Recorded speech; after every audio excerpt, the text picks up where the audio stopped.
Senator, again, welcome. Thank you. Thank you, everyone, for being here tonight. Welcome to ASU Mountain Home. This is my alma mater, so it's a privilege to have everybody here tonight. So without further ado, it's my distinct honor and privilege to introduce my friend, the 47th Governor of the state of Arkansas, Sarah Huckabee Sanders, and Secretary of Education, Olivia.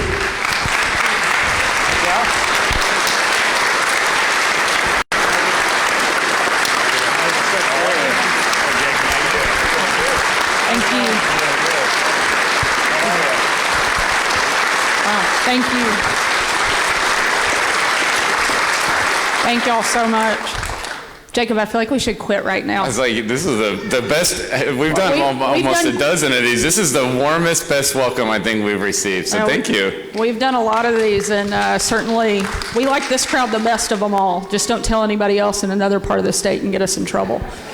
But we are so thankful for your willingness to be here tonight. We know how hard it is to get out in the evening after you've put in a hard day of work, especially during the summer.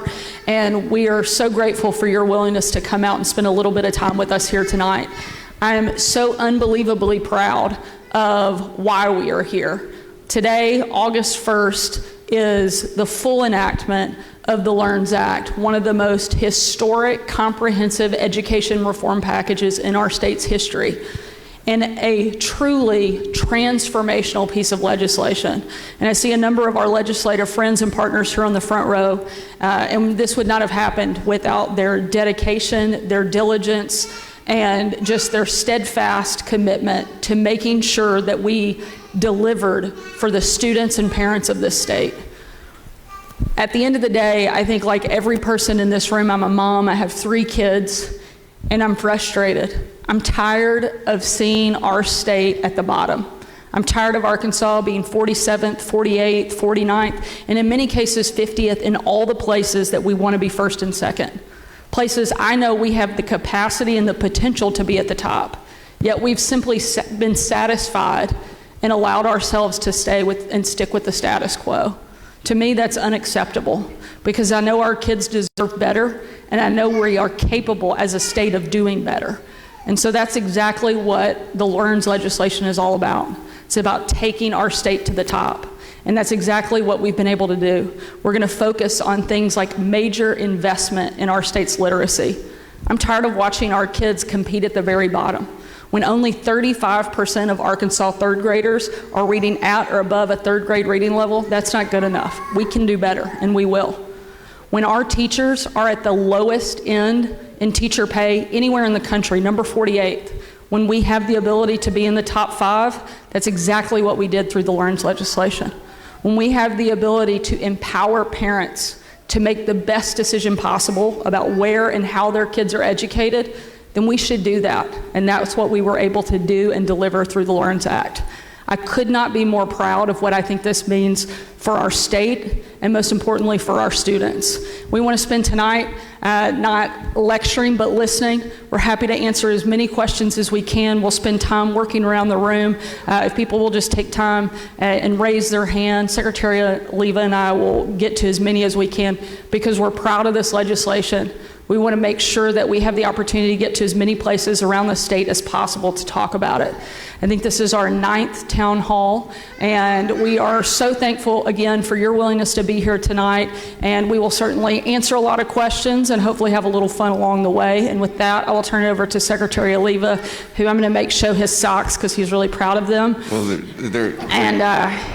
he is very big on wearing fun, colorful socks, and I'll let him tell you why he's wearing those today. But thank you again for being here tonight, and we look forward to a great back and forth discussion with all of you.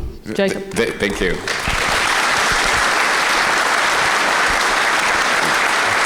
So thank you, Governor Sanders, and I want to echo the sentiments and thank everybody for coming out and engaging in conversation to help be more informed and learn about what is some of our agency's priorities and how can we overall improve student outcomes. So today is officially the day that the LEARNS bill goes from planning to implementation. So I'm thankful to Governor Sanders for the vision to help outline a blueprint that we're able to put into policy now that we're going to be able to implement and see positive change. So I did wear cupcakes on my socks because I felt like it was a celebration, and if you're going to have a party, you can't not have a party without cupcakes, right? So I'm excited to be engaged in this work, and if there's anything that we know in education is that a one-size-fits-all approach does not work.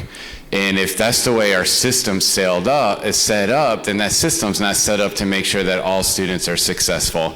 And we know that I think we can do a little bit better job. And a lot of times I like to say bad systems beat good people every time. So are we making sure we're building out the right system? So when you look at that kind of omnibus overall approach to educational reform across the state, it's really from cradle to career. It starts at early learning, realigning early learning opportunities, making sure that every family that wants to participate in quality childcare and early learning environments have an opportunity to do so. Right now, that system's a little bit fragmented and it's not coordinated. LEARNS is pulling all of those programs under one agency so we can have a common vision of what does quality early learning look like and look at how we measure kindergarten readiness. We know those foundational years in literacy are critical. Investing in K2 by making sure teachers, the best teachers we can recruit, retain, and recognize, have access to high quality evidence-based curriculum and best practices that we know will help support students. Also access to literacy coaches, access to parents that see that if their children are struggling, they have an opportunity to get additional tutoring and additional services outside of the school day. So really building out those foundational years. And then also looking at the different career path opportunities that students have all the way from elementary, middle, and high school. We know that every student is not on the highway to university. That may ultimately be the goal, but building out opportunities, one of the things that I'm really excited about with the LEARNS initiative is developing and implementing what's called a career high school diploma, where we have students that are earning industry certifications, earning stackable credentials of value. How do we articulate into a high school diploma that they can then transfer to a receiving institution if they want to be able to do that? Right now, we have students that are completing those high quality programs while they're in high school, and depending on the receiving institution will depend whether or not they recognize those credentials or certificates. And sometimes we tell students, well, you didn't earn it here, you have to start all over again. Well, that's not fair, and then we wonder why people get frustrated. So when we talk about moving the needle and we talk about kind of ranking in the bottom, U.S. News and World's Report recently did a ranking, and I'm not saying it's the best methodology on how they look at education, but it looks at states, and it starts all the way from how do you do with early learning, how do you do in K-12, and how do you do in post-secondary, and it ranks them 1 through 50. So when we look at where Arkansas ranked overall, the current ranking was 43. One of the things that I found interesting is I've been able to go across this wonderful state, meet with teachers, meet with superintendents, educational cooperatives, really get a kind of an update in the state of the state. I actually did a high school student panel discussion, and it was with educators, and these were students that were in high school that wanted to be aspiring teachers. And we were just talking about LEARNS and improving outcomes and opportunities. And I remember I asked the students, I said, you know, U.S. News and World's reports came out and ranked states in education. These are kids in 10th, 11th, and going into 12th grade. I said, where does Arkansas rank? Oh, probably 50th. These are our own students saying, not one of them said anything higher than 45. So when we look at the system, I think we look at opportunity, and if our students don't have hope or belief that they're getting the best educational opportunities, then sometimes the system is failing them, which is why we're really excited to start with LEARNS implementation. And one of the things that I've learned as we've been moving forward is there's a lot of misinformation out there, and there's a lot of people that have really wonderful questions, and there's a lot of opportunity to continue this momentum to get even better. So as I went to every single co-op and met with every superintendent and reported back to the governor about how productive these conversations have been, is one of the outcomes of this is let's have some town hall meetings and meet with community members and talk to them about what we're doing and hear what kinds of questions they have and have an opportunity to engage in dialogue so how we can work together to improve and see better outcomes. So thank you for being here today. We're really excited to engage in some questions. And with that, we will open it up. If you guys have a question, feel free to raise your hand. Becca and Catherine are here, and we'll walk around with the microphone so everybody can hear the question as you have it. And if nobody has one, then I will call on Secretary Oliva to sing and dance, and nobody wants to see that. So. Well, we can sing like a happy birthday one right here, song. Catherine. Happy Learns Day to you. Okay.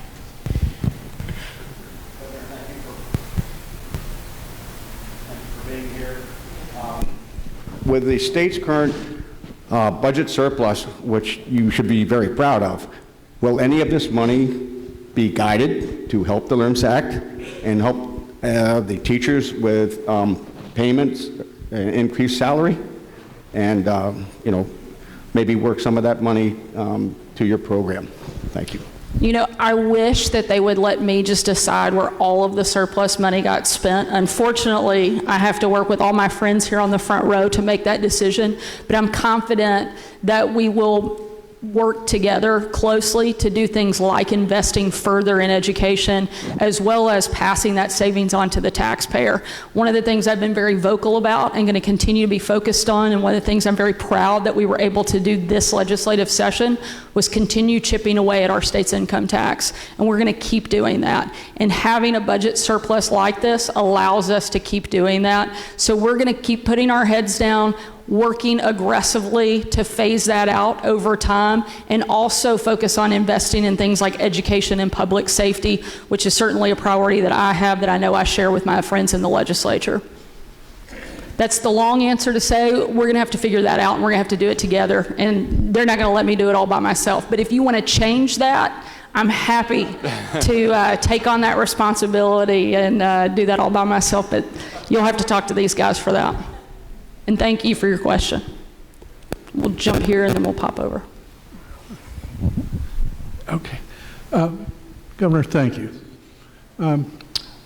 We talk about money, and we've heard so many times that throwing money at problems doesn't seem to fix it.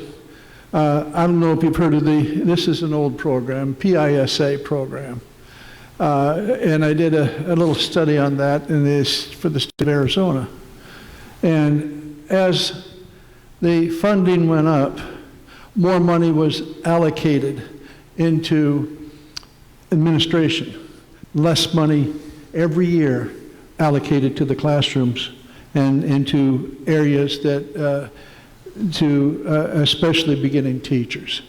And so when we talk about throwing money or just giving money out, I think it's the allocation of the money and where that money is going to go and how it's going to be spent. So it is spearheaded right to the target where it needs to go, and not just given to be spent any way that any particular district decides where they want to put it. I couldn't agree more. I don't think there's anything dumber than throwing more money into an already broken system, which is why we couldn't just say, here's more money, go see what happens. We didn't make just decisions in a vacuum. There are hundreds of thousands of dollars of research that informed this piece of legislation. We didn't just sit around and say, you know what, I feel like this could work. It is all evidence-based legislation. We know beyond a shadow of a doubt that one of the most important data markers there is for any student's long-term success is whether or not they're reading at that make or break moment of third grade. If a student is not reading by that point, we know we are setting them up for a lifetime of failure. If you look in our prisons across the state of Arkansas, 70% of those who are incarcerated can't read. It is a telling thing that only 35% of Arkansas third graders are hitting that basic benchmark. We have at least a dozen or more counties where less than 10% of their third graders are reading at or above a third grade reading level. We have to do more. So we didn't just throw more money into a broken system. We went in and we made specific changes that we know work because we've seen it happen in other states. You look at a state like Mississippi, which has a really similar demographic makeup to Arkansas, and they started investing heavy in literacy, immersion programs similar to what we've done. They went from being tied, fighting with Arkansas there at the bottom, to number 22 in the country in terms of literacy, and they're continuing to move up. We took a lot of the things that we saw working in other states and implemented them through this. Reading coaches being one of the biggest. 120 reading coaches that are specialists, hired and paid for by the state, that will go into districts of highest need. We've already been able to hire 75 of those individuals that will be in districts this fall. They're undergoing training and additional resource allocation, and they will be hitting districts across the state here in the next couple of months. We know that works because we've seen it already. So we're not just throwing money into the system. We also wanted to make sure we were rewarding our hardworking teachers, and wanted to make sure that money actually hit teachers' pockets. And so when we raised teacher pay, we didn't just arbitrarily do that. We went from 48th to top 5, going from $36,000 to $50,000 at that base salary, making us competitive with every other state in the country, helping us not only retain some of our best teachers, but recruit new teachers to come in the classroom. We also ensured for those who were already making above that amount that every single teacher in the state of Arkansas gets at least a $2,000 raise, all paid for by the state. And part of the stipulation with that, to make sure it gets into teachers' pockets, is that we required 80% of that funding to go directly to teacher salaries, which has not been the case in the past. And so we made some really, again, specific changes, changing a focus on things like workforce development. One of the things I think Secretary Oliva alluded to was the new dual track diploma that we have created and implemented into high schools, so that a student has multiple options and pathways for success.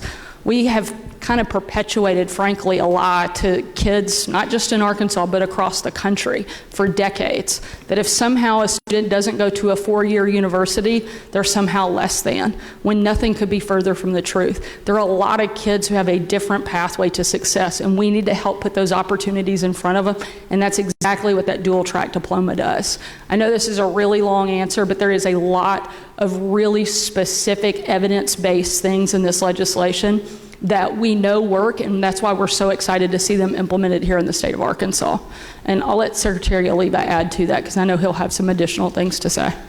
So, well, that was well done. You're doing, you're learning a lot about all this, the nuances and ins and outs of schools. But I think overall, to support Governor Sanders is you're right. And superintendents, school boards, principals, every day, there are some challenges with balancing budgets, and the school districts are facing some of the same realities that industries are facing. When diesel prices go up, the cost of running buses go up. When the power bills go up, they feel that too. The cost of food is going up. The cost of construction has been a real challenge for school districts, because 5 years ago, you could do build commercial projects on your schools if you're doing renovations for about $250 a square foot. Now it's $300 to $400 a square foot, because they're filling those supply chain demands as well. But I think what those school leaders would tell you is, at the end of the day, they have to protect the classroom. And when you look at the initiatives and priorities in LEARNS, it really supports the schools with giving them dollars in a category that's outside of their school budget, so that their school budget that they receive historically through their foundation funding isn't impacted by increasing teacher salaries, because we wanted to make sure that those dollars didn't get lost into a very confusing formula, but actually hit those teachers to give them the rightful increases in salaries that they deserve. And then even through Governor Sanders' vision, is there's some pilot programs to even incentivize districts to apply for additional dollars to not only compensate highly effective teachers that would come outside of their budget, so that they can, as a state, we can recognize and reward those individuals.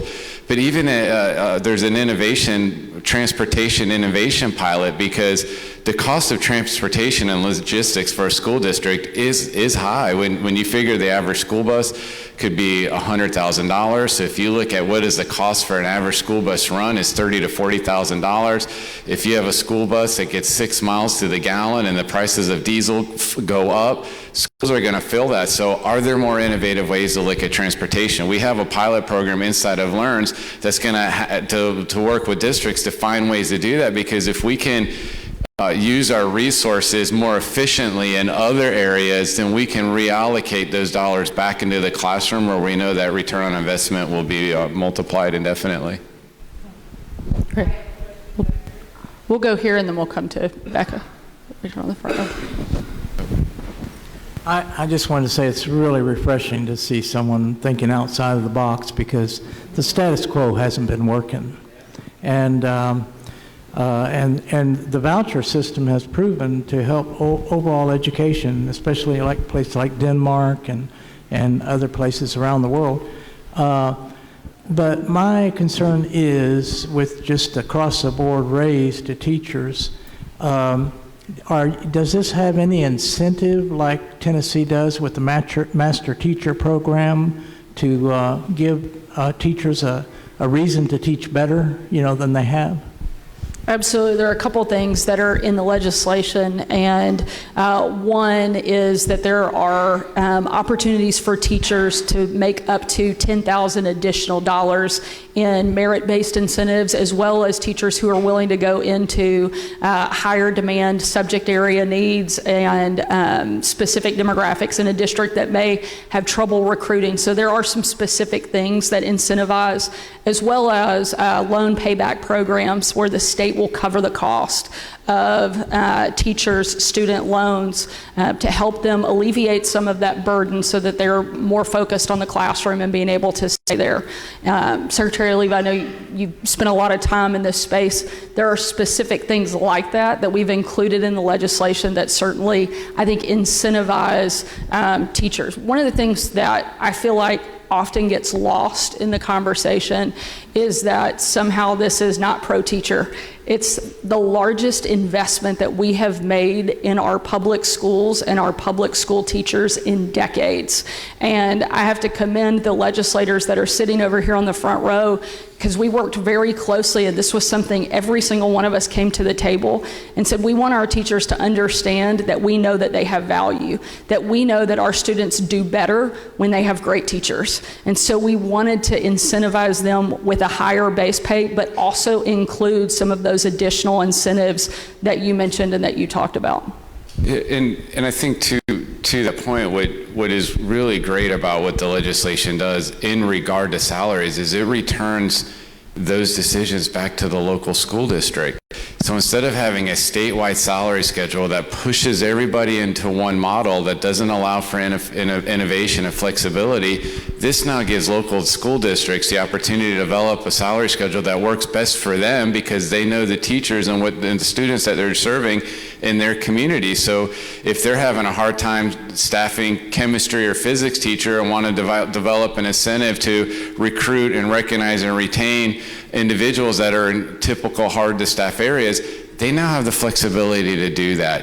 One of the things that school districts, and we were talking to superintendents across the state about how they're going to develop a salary schedule that works best for them, that I encourage them to do is on the old salary schedule, you can be ranked unsatisfactory and make more money the next year because you breathed for a year. Well, I think that's ludicrous. If you are unsatisfactory, you shouldn't be guaranteed a raise. Like we should be able to link expectations for the behaviors we want to incentivize and build a salary schedule around that. So school districts now have that flexibility and they have that control, and they're using that flexibility to their advantage.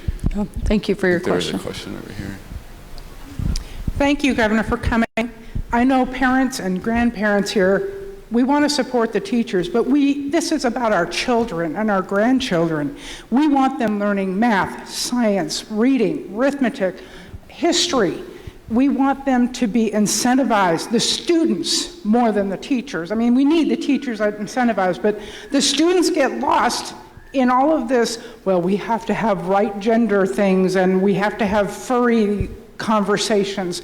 Let's stick to teaching what's important. Let's get our children excited about being Americans, about what America is about. When they get excited, they want to learn. They will grasp these topics and more. But if it's just a matter of, no child left behind, therefore nobody can get an award for being an outstanding student, we're going to lose our students no matter how good the teachers are. And we need the teachers to be responsible to the parents. The parents want to know what their children are doing. No more of this behind closed doors. Oh, don't tell your parents what we're talking about. Throw that out. Let's clean up our libraries. Let's clean up our libraries. We don't want our children reading pornography. We don't want our children exposed to dancers in obscene costumes. We want our school boards to be able to read books that our children are being exposed to and not deny them because they're pornographic. If they're too pornographic for the school board, they're too pornographic for our children. Let's support our children first. I don't disagree at all. It's why we pass legislation doing exactly those things. We're fighting them in court, and we're going to continue to do that. I hope that the critics and the opponents know I don't back down very easily, and I fully expect and anticipate that we will win in court on each of these issues, because I don't disagree. Protecting our kids has to be one of our first fundamental responsibilities that we have, and that's why we put specific things in this legislation to ban the indoctrination of our children, getting rid of things like CRT and focusing on the things that we know put kids on a pathway to success. The other piece of that is we have given parents the ability to choose another path if the school that they're attending isn't meeting their students' needs. I think that's why the education freedom accounts are so important, because it puts power back into the hands of the parents. I also think a really important thing here is that we might want to recruit you to run for the school board. So be careful. If you do that good of a job in front of this crowd and get that kind of applause, we may put you on the hook. So thank you. I had a question. I want to commend you, Governor, in the legislature for raising the teacher's salary. Personally, I don't think they even get paid enough, but that's a great step. If you'd be kind enough to explain to everybody about the voucher system and how you're going to monitor it. Sure. There's a couple of pieces of this. First, we're going to phase it in over the course of the next 3 years. Right now, we have 90 schools across the state that have applied and been approved and will participate in education freedom accounts representing all parts of the state. And about 4,500 students have already applied and been approved to participate in the program for this upcoming school year. We focused this first year on students of greatest need, those in F schools, foster kids, some very specific areas. Next year, we'll add additional kids into the program, and by the third year, it will be open for everybody.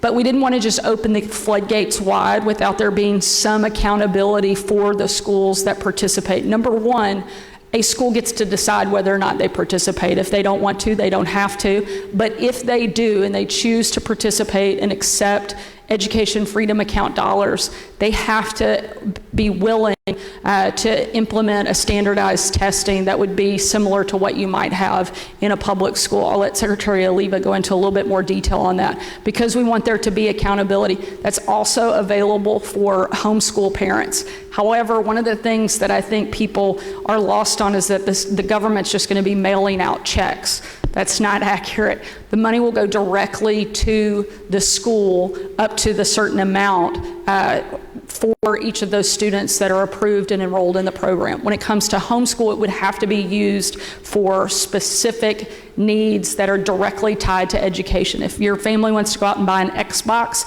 that's not going to be covered through an education freedom account. But if they want to buy curriculum and textbooks and things of that nature, then that would be an approved expense and allowed under the education freedom account.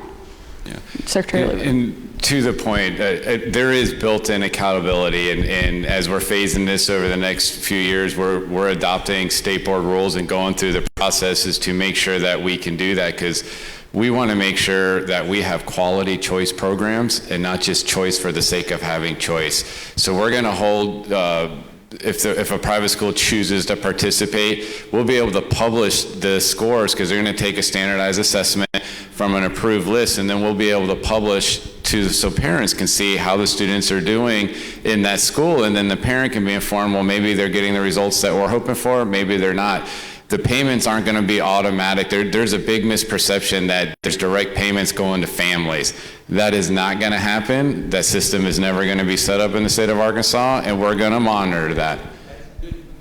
That's a big misconception. It's a very big misconception. And in fact, even for the private school component, when the school becomes an approved provider, We also vet through the parent's application to make sure that they qualify. Those payments are distributed quarterly. So if there's a bad actor in that space, whether it's on the family side by not continuing to go to school or on the school side, those payments would cease and we would not be able to participate in that program because we're going to monitor to make sure those dollars are going where they're intended to go. Yes, ma'am.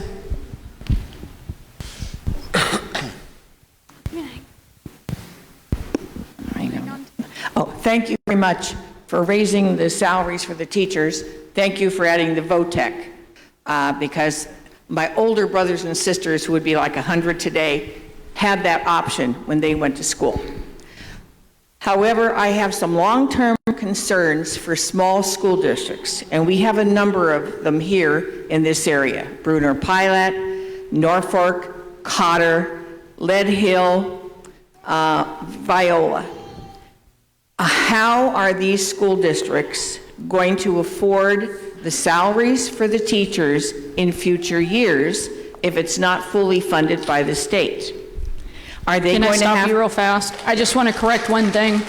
It is fully funded by the state in perpetuity. This isn't a 1 or 2 or 3 year program. We looked at this for the long term, and the state is on the hook. Whatever funding a school received prior to the passage of LEARNS, they still receive, and now they will receive additional funding to cover the cost of all teacher raises in perpetuity. So the state is on the hook. It's not the district, and that's one of the biggest, I think, things that is being peddled that is simply just not true. Okay. Thank you very much for that, because I was concerned about these smaller school systems having to consolidate or cut programs. They're such integral parts of their communities and the families and the students. And I'm glad to hear that, and I'm glad there's subsidies for transportation, because in the last 2 school years, we have brought thousands of children here on school trips to see books come alive on stage. We brought Jungle Book here, Paddington Bear here, Call of the Wild here, Newton's Laws of Motion here.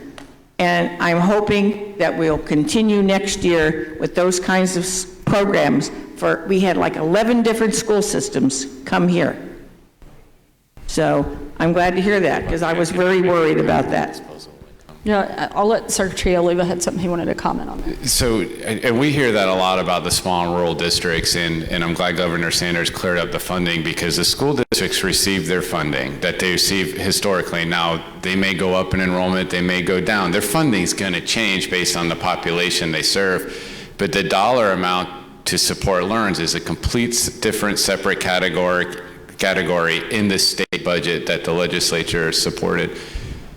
And we hear a lot of, I used to hear a lot, and as we've been talking and clarifying those communications, in fact, we had a real small and rural district in the Delta that was on the process of being consolidated, and we started using LEARNS, the flexibility applied in LEARNS, to keep that district open. Our mindset is, if you have a local school board that's balancing a budget where students are learning and you have excelling schools and parents are happy, keep on doing that. If your school system is failing students, we're going to be knocking on your door. I mean, and that's our role, is to hold people accountable and make sure they're doing that. But I will tell you, one of the best things for small and rural districts, because a lot of our small districts, because they may not generate the dollars that larger districts do, because there's an economy of scale and there's a cost of doing business. There's some very realities to running school districts. So a lot of them, their minimum salary was $36,000 a year. There's about 6 or 7 small and rural districts in the state where not one teacher made over $50,000 a year in the entire district. Now every teacher is going to make at least $50 or $50,000 a year. So when you're able to raise disposable income in everybody's, in the education system, which in many small and rural districts is the largest employer, the community feels that impact. This is the biggest investment for small and rural communities that this state could probably have made. One other thing that I think is really important too is that we also passed legislation this session that would prohibit a school from closing simply on the size. So often there are other factors at play, and so we removed some of that, I think, stipulation because there was a lot of question around that. There's usually a number of other factors. As Secretary Oliva said, if it's simply because you went below a certain threshold, but you're performing at a high level and your students are doing great, we want to see that continue. Nobody wants to see those doors close. In fact, we want to figure out how to get more kids and copy what you're doing, not shut it down. And so it's so rare that a school ever is pushed below, and that legislation protects specifically for that, so that those school districts that are doing well, or those schools that are doing well, can continue to serve their students in a way that we know they'll be successful. There's some questions over here. Oh, wait, you got one back there. So we'll go here and then we'll come back. Thank you for explaining those last two questions. That helped a lot to understand what you're doing. One quick question I had was in Yellville, Marion County, we've introduced the Barton reading program for dyslexic and reading impaired students, and that's been helping very well. And in fact, we found out that it seems like those impaired by those things are actually very smart IQ, but they just get their syllables and their brain doesn't quite function in the right way for reading English. So is Barton going to be a statewide option?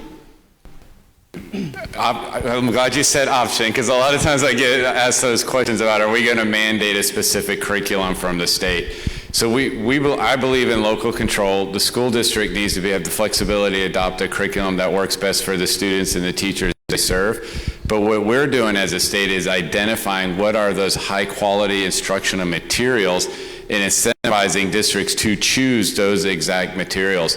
So the state of Arkansas was really moving forward to what we call implementing the science of reading. Definitely a move in the right direction. One of the things that we're doing through LEARNS to help support districts with that is look at how we monitor and identify students through dyslexia screeners. Right now, every district does something different. And we don't have a statewide unified coordinated progress monitoring system, especially in K1 and 2, that embeds dyslexia screening. And we have a career and college readiness assessment in 3 through 10. It's kind of a big deal that we're making a big pivot back to criterion reference assessments in 3 through 10, end of course exams in algebra, biology, and geometry, but also having a unified coordinated progress monitoring system that is statewide, so we can see where students need additional supports and make sure that we're able to allocate those resources. By embedding this in one system, what's happening now is our teachers are having to stop, depending on whatever the district system is, 7, 8, 9, 10 times a year to do a progress monitoring, to do a separate dyslexia screener, to do a different fluency assessment.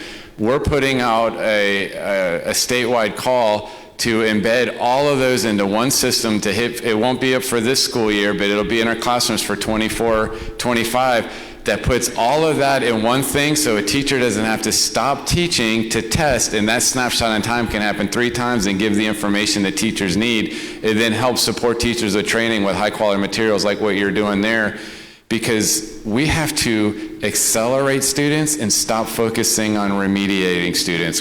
I believe every student in the state of Arkansas is capable of learning, and we have to create a system that pushes them to do that. Thank you.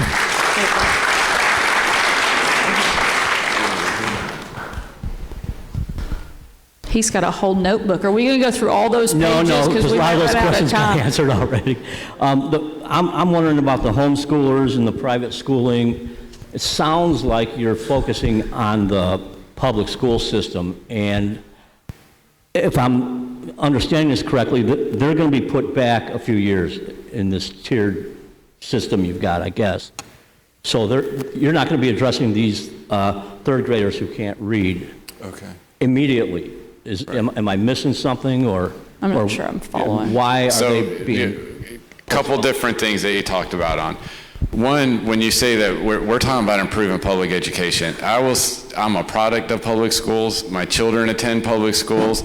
Neighborhoods need high-quality public schools. What Learns is the largest investment is helping to improve the neighborhood public school. That's where children grow up together. That's where their parents grow up together. You see generations attending the same schools. So our priority is to make them better. But we also want to empower parents, because if a school is not able to meet their needs, they have high-quality choice options to them. So you talked about homeschool, because we talked a little bit about private school. The homeschool doesn't go into effect this school year, but it'll be working on getting implemented for the 24-25 school year, where that system and those rules will be put in place, because we got to build a system for accountability so that if parents that are choosing to participate in homeschool want to be in a reimbursement program, we have the proper guardrails in place so that we can make sure that parents are using those dollars to target education. But when you talk about third graders and when that rolling in, is Governor Sanders stated earlier, third grade is that benchmark, right? We actually just got new data from our students that took an assessment in spring this year for 23. So in 22, it was 35% of our students met that readiness rate. It actually went down this year, right? So this is more evidence why we need to stop playing red light, green light with Learns and get this implemented, because we went down just over 2 points in third grade. So we know that that's pivotal. So looking at this year's kindergartners, are we making sure that every year they're getting access to high quality literacy instruction by a certified qualified teacher and getting the proper interventions the student needs, or getting accelerated? When this cohort gets to third grade, we don't want to just push them along the system, because what happens in that pivot for instruction is those foundational years are heavily grounded on phonics and phonemic awareness and building vocabulary, measuring fluency, which leads to comprehension. When you get past third grade, you start using those skills where you learn how to read to apply them around content and instruction, and explicit systematic instruction and phonics and phonemic awareness isn't naturally part of that system. So before a third grader just automatically gets moved forward, the team has to come together with the parent and write an individual learning plan to make sure that if there's holes in their learning when they go to fourth grade and fifth grade and beyond, that somebody's addressing that.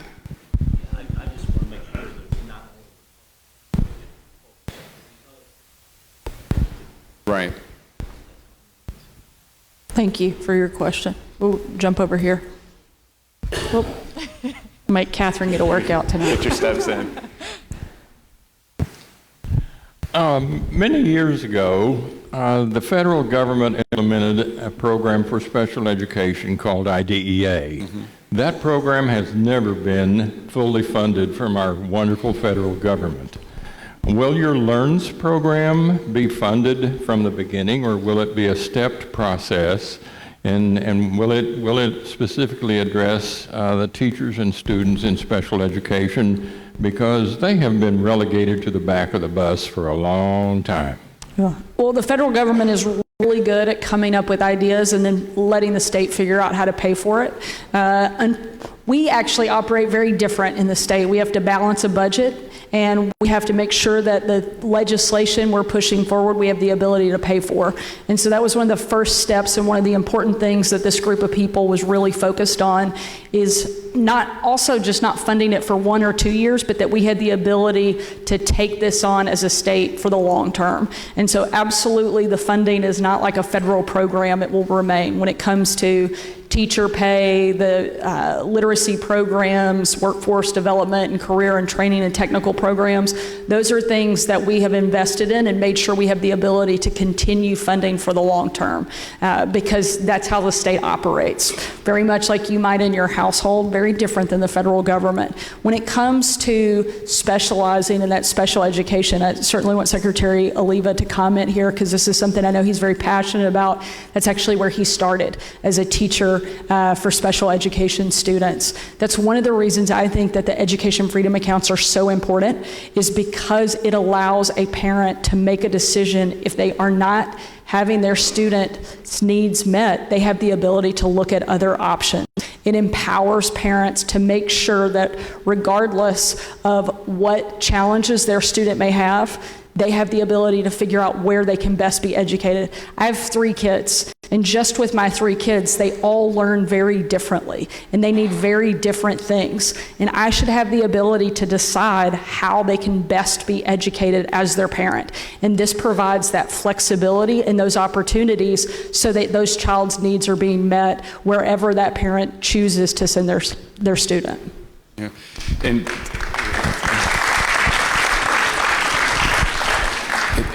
I think the first part to your question is, you're right. And if I was talking to school principals and superintendents, and we talk about the full cost of implementing the Individuals with Disabilities Education Act to make sure that those students have access to the course level and rigor that they deserve, some might say it's an unfunded mandate, right? So when we look at, does the federal government give us enough money to fully implement those mandates?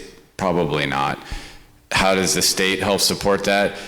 The school budget is very complicated, and there's what's called a matrix that gets into different categoricals. So there's some weights that are attended to that, where a school district may generate more funds for special education students.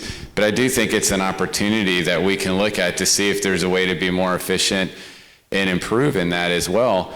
But one of the things that I think is also encouraging is because a lot of times special education students may need what we refer to as related services, or services outside of the school day to enhance what's happening in the school, is those parents would be able to qualify not only for scholarship programs, if that's part of the pathway that they want to choose, but high impact tutoring dollars and programs for school districts where we can target making sure the special needs students are prioritized, and then even access to literacy tutoring programs where if the parent's getting outside service above and beyond, there's dollars there to help cover that cost as well. Great. Thank you. Good time for a few more. We'll go here and then, sorry. So we'll go over here. I promised him first, so sorry. I just want to see how fast they can go back and forth.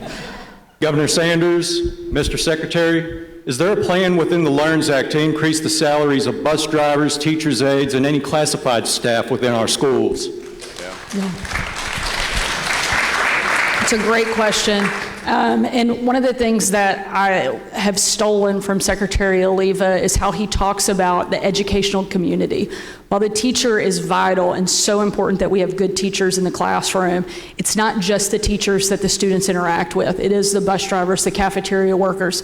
And it was important for us to actually put additional funding, and we did that. We raised that up, that hourly salary for classified workers in the LEARNS legislation. And so that was important for all of this group to make sure that those individuals that are regularly interacting with students also knew that we valued that and that we increased those salaries as well. I think we allocated roughly about $20 million that's specifically for classified staff. We have a question on this side. Oh. Okay, I teach at Viola, and I'm the business teacher there, and I understand the big importance of reading when it comes to not only reading and writing, but it also affects business classes and ag classes and fax classes. In this LEARNS Act, what are the plans for career and technical education at the high school level that will help us business teachers to be an important part of going forward in our schools? Sure, I'll jump in here and then I'll pass it to Secretary Oliva. One of the things that without fail, no matter what part of the state I was in over the 2 years that I spent campaigning and running for governor, and no matter what type of industry I met with, what type of community leader, business leader, the number one challenge every single one of them would tell you that they had was recruiting a skilled, qualified workforce. It is the biggest challenge that almost every business in the state faces. Again, it doesn't matter whether you're in healthcare, hospitality, education, finance, or retail, recruiting that skilled, qualified worker is very difficult. So that was one of the things that was really important. We know that literacy is a very important part of the foundation. The career and technical training is one of the things I was talking about a minute ago that I'm so excited about. Creating that dual track diploma was really important so that a lot of the students, when they're in 8th and 9th, 10th grade, can start getting on a pathway to go directly into the workforce. There are a lot of students where a 4-year university is going to be phenomenal and they're going to thrive and they're going to do really well. For some students, that's not the pathway to success for them. And we need to create a number of different opportunities so that every student has a pathway to success. And that's exactly what that did. So a lot of students will now have the ability to graduate with certifications to go directly into the workforce. However, we don't want that to be the end of their learning journey. We want them to have the ability to stack on top of that. If they graduate with that certification, but they want to continue their education, they should have the ability to do that and build on that foundation. So creating a lot more coordination and transparency in our programs is going to allow those students to continue doing that. And I think investing in our career, technical, trade, education is one of the most important investments that we can make as a state, because that is something that has been ignored for so long, and we have a huge shortage. And there is a massive demand for those type of workers. And so by investing in that, not only are we meeting the demand, but we're helping a sector of students be successful that have been ignored for far too long.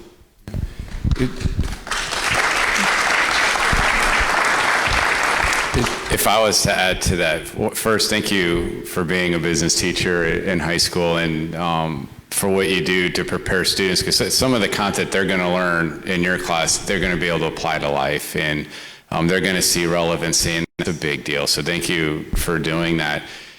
One of the things, and as Governor Sanders was talking about, is workforce readiness. Sometimes there seems to be a disconnect for what K-12 values and says this is the foundation that we need to say, because for the starting point to be successful in life is getting at least a standard high school diploma. But the reality is to be successful in the workforce today, there's a plus to that standard high school diploma, whether that's industry certification, whether that's some college, whether there's some post-secondary opportunities. So there's an attainment rate that's calculated every year for states, and the attainment rate for 23 that was just recently published said that in the state of Arkansas, 87.3 adults have reached attainment. What attainment means is measuring the adults that are 25 and older in your community that have at least a high school diploma. So while a lot of people will say 87.3, that's pretty good, that puts Arkansas in the bottom 10. Right? So when you look at the number of citizens that have a college degree or beyond, that number drops to about 28%.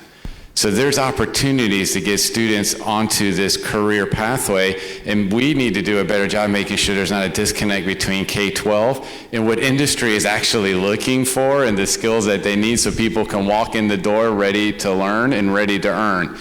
And so one of the things that I think Governor Sanders should talk about is her vision is really forced our state agencies to meet and work and established a workforce cabinet and really appointed people to answer exactly that question and is holding us accountable. Yeah, just if I could piggyback, one of the things we did the first couple days of being in office is we looked at some of the things that were already happening in state government. There were 7 different state agencies that have a workforce development office or component.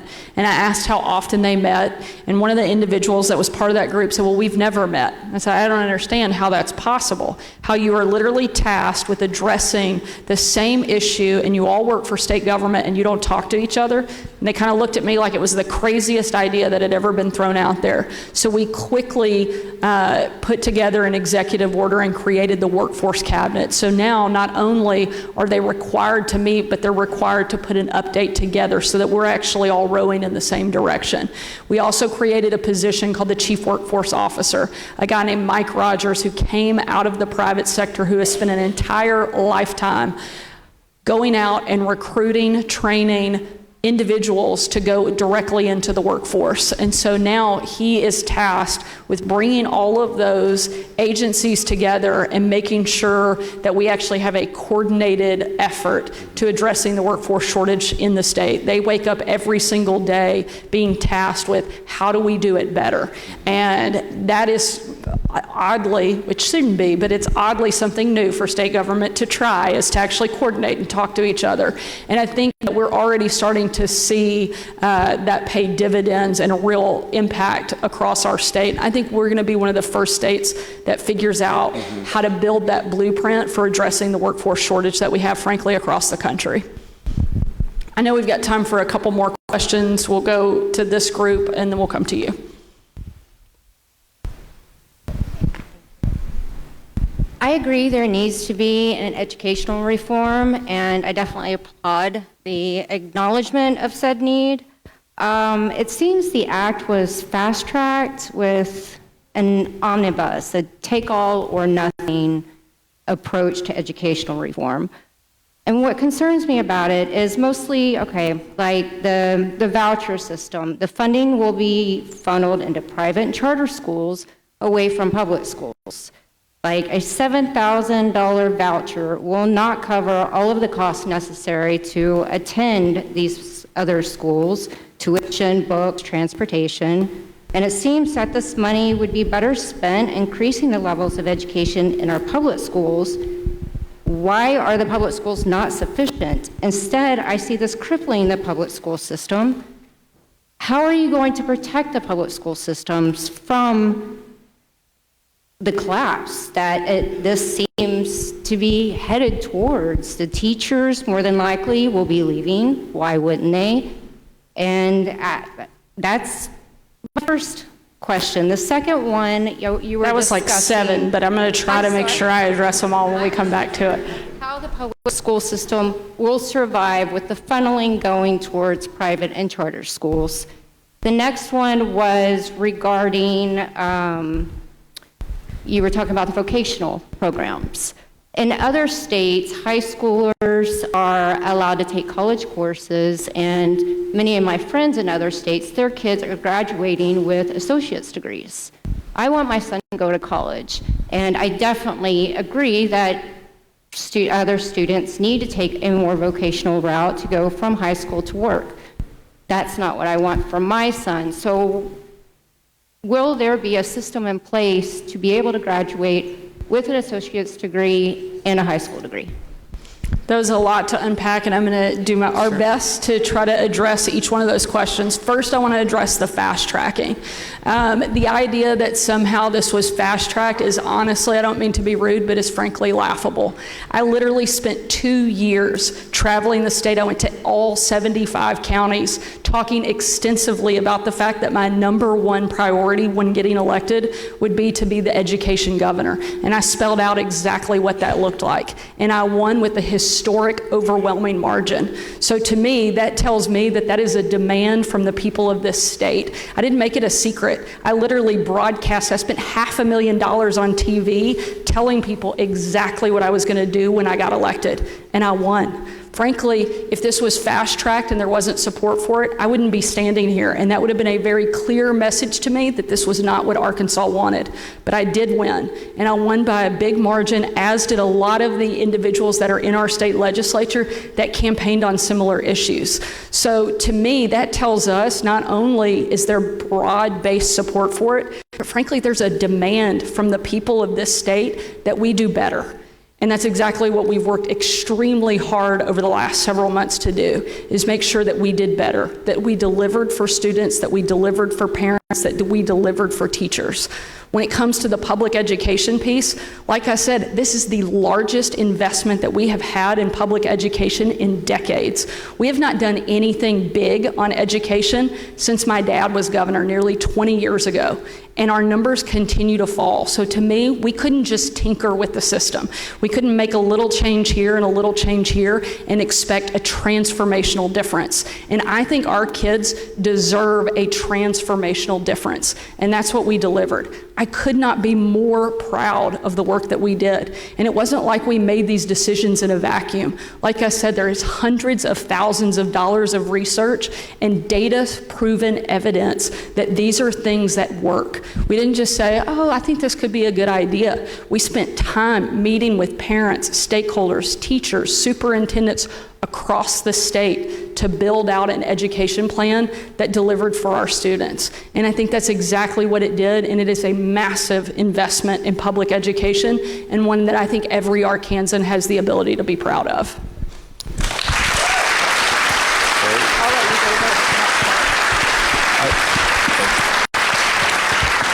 The last part of that question was about accelerated opportunities, and yeah, so and I agree. I agree wholeheartedly.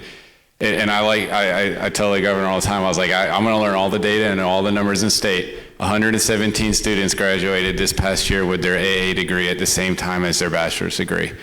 I think that's really low. On a state this size, with about 30 to 33,000 students in a senior cohort, that number should be times 10. There are some challenges that we're going to work with the state colleges, because we don't have a common course code numbering system, and making sure that the college credit articulates the high school credit, because there's some technical nuances. But that's adult problems that are hurting students, so we're going to get that fixed, and we're acting with urgency on that. And one of the conversations I've been having with superintendents is pushing acceleration. Is right around 17% of the students in the state of Arkansas took algebra by took algebra by 8th grade. Typically, if you're going to be pushed into where you're earning concurrent credit and earning not even just an AA, maybe even some students should be earning bachelor's degree, you need to be on more accelerated math paths. But some of our school districts don't even offer high school credits in middle school, so we're reimagining how we look at acceleration. 30% of the students this past school year in 9th through 12th grade took an accelerated course, meaning they were either in an AP course, an IB course, or a concurrent credit course. So there are some students that are getting access to accelerated opportunities, but it shouldn't be pockets of excellence. We should be creating a system where, regardless of the district or region you're in, you have those opportunities. But one of the real challenges, and one of the things that we need to make sure we're informing parents and meeting with school counselors and building out that schedule, 47% of last year's high school seniors, which was just over 15,000 students, didn't have a full schedule. They're just leaving school and going home and doing nothing, and they should be sitting in those college classes. And I'll even further exacerbate that, because I get excited, I'm sorry. I love all the numbers. But when you look at who went into our state college system, the percentage of students that left high school and went to remedial math is criminal. And one of the conversations that I've had with college presidents is we've got to figure out a way to eliminate remedial math, because these students should be ready for college algebra or beyond. 65% of the students that were sitting in remedial math this last semester graduated with a 3.0 GPA or higher. Something's disconnected. We have to overhaul this system. Thank you. I think I promised to come over here.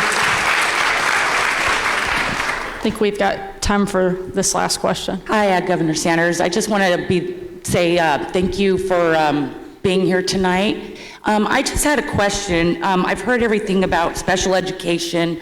I've heard about other programs in school, but I haven't heard anybody talk about GATE programs. My daughter was in a GATE program before we moved here to Arkansas. Unfortunately, I didn't agree with the school system here, so I sent them to a private school. But I'm wondering too, you talk about workforce, but we took shop out of our classes, we took auto mechanics out of our schools, we took woodwork out of our schools. Not everybody is going to go to college. It's not going to be for everybody. So therefore, if we are going to have a public school system and claim to be educating our children, how about educate them for going out into the world after high school, as well as like balancing a checkbook? You don't see that in school either. I couldn't agree more. I mean, I don't have much to differ with you on. I think we're making some great recruitments for school board races in the room here tonight, but I don't disagree. That's one of the reasons that we focus so much on that career and technical training, giving kids a different pathway. Because you're right, not every kid needs to go to college. We want that opportunity if that's the pathway for them, but if it isn't, they should have another direction to go where they can still have a lifetime of success. And there are a lot of opportunities for that, specifically in a state like Arkansas. And so we focused heavily on that.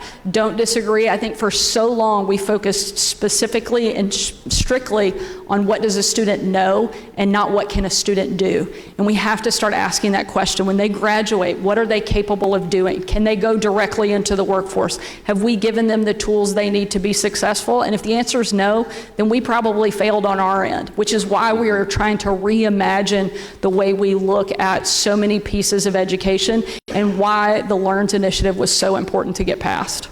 Is there going to be a portion that goes to the GATE program? I'm not sure I'm specifically familiar with what that is. I'm originally from Henderson, Nevada. Welcome to Arkansas. We knew you guys looked really smart, so we're glad to have you here in our state. We're huge supporters of you, by the way. Thank you. GATE was huge where we come from in Henderson. It's gifted, talented ACE education. I thought she was saying My GATE. daughter was able to get into the GATE program when she was in first grade. She started elementary 3 years old. She got into a program, what they called for, what did they call it? It's where they come in and they work with special needs children. They say normal children, and it's like a monkey see, monkey do. Well, my daughter had to apply for this position at 3 years old, had to go and talk to, because of her doing that successful program in Henderson, they continued it. I can't remember what it was called, but also when she hit the first grade, that's when they put her in a gifted and talented education. It was a higher degree because some kids get bored on everybody else's level. I mean, there's got to be an incentive for these kids that are very gifted minded like my daughter was. Yeah. Thank you for clarifying. I thought you were saying GAPE, and I wasn't sure what that was. So GAPE, the Gift and Talent Education. You got to pick up the Arkansas accent over the course, so we'll be able to follow a little easier. I agree. And unfortunately, sometimes our system pushes students into pathways by age, and that's not really going to be a successful system. So how are we pushing more accelerated opportunities, exposing students that are ready to move along the educational continuum to do that? I've met with families and I've listened to stories, and I've talked to parents firsthand where they have children that want to be in rigorous accelerated opportunities like AP, and they're ready to take AP courses in 9th grade, and the school say, well, we don't offer that till you're in 11th, right? So we have to rethink how we set that up. Or we have 9th graders that are ready to earn concurrent credit, and the school says, we don't offer that until you're in your senior year. Right now, when I talk about the number of industry certifications that are earned in the state of Arkansas, it was about just over 6,000 of them were earned in a student's senior year. It was like 15 of them were earned in 7th or 8th grade. Well, I'm sorry.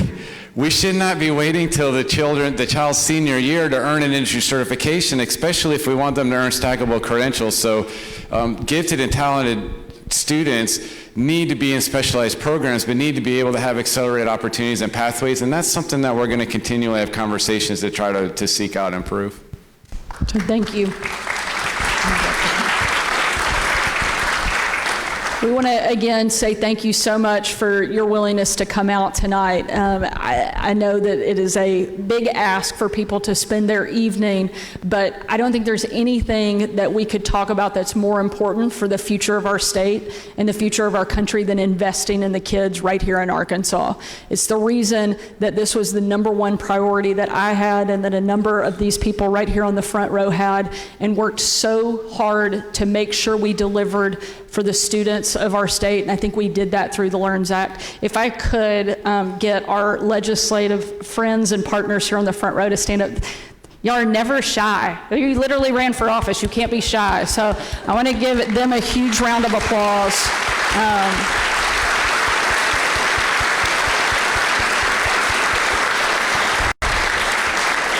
Thank you guys so much. This would never have been possible without amazing representation from across the state. And this group right here has been vital, not just for the success of LEARNS, but we had, I think, one of the most successful historic legislative sessions that we've ever had in Arkansas, and I love to tell my dad that. So it's not a secret. Feel free to repeat that if you ever see him, but we would not have been able to have the level of success that we did without these people who fight hard for the people that they represent. At the end of the day, it's really simple for us. We love our state. Arkansas is home for me. This is where I grew up. This is where my husband and I chose to raise our kids. I want my kids to stay in Arkansas, to raise their own families. And I want the Arkansas that I love to be, and the one that I grew up in, to be the one that my kids inherit. I want them to wake up and know that they can do and be anything that they want, and they can do it right here in our state, because we gave them all the tools, all the opportunities, and all the freedom to go out and decide what they wanted with no obstacles in front of them. That's exactly what this does. This puts all the opportunity in the parents' hands and in students' pockets. And that's what we want to see, because we want our kids to be successful. And I know that they can be, and they can do that right here in Arkansas. Thank you so much for being here tonight. Thank you for your willingness to be with us and have this conversation. And most importantly, thank you for choosing to live in the best state in the country. So thanks for being here tonight.